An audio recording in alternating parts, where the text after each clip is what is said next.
Senator Murphy. Thank you very much, Bernie. Listen, I think we have to understand that Donald Trump and Republicans have one priority and one priority only.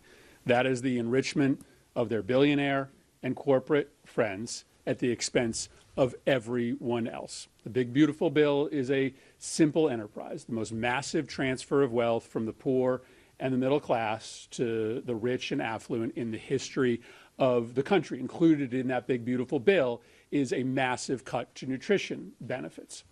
And so the tactics they are using today are in service of maintaining their one single priority, the tax cuts that they were able to gift to the very wealthy and the very powerful. The richest families in this country in the big, beautiful bill got a tax cut of $270,000.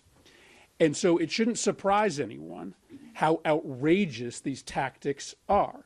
One is to tell House Republicans to not show up for work, right? I know you guys have to write a new story every day, but there's really only one story, which is that the House Republicans have been AWOL from their jobs for the entirety of the shutdown because it's easier to protect your tax cuts for the wealthy if you don't even require your employees to show up on the job. It is extraordinary to put families in this country through the horrific, mind-altering pain of knowing that your children are going to go to bed hungry at night.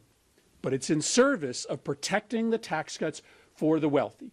As Tina said, what they believe is that they can put people through such horrifying pain in this country that Democrats will agree to a budget that allows for those tax cuts to continue and spreads even more pain amongst people through the evisceration of our healthcare system. So we are here today talking about this illegal decision that the president has made to not spend these contingency funds because only one thing matters to him, preserving those tax cuts. We are here as the only body showing up for work today because only one thing matters to Donald Trump, preserving those tax cuts.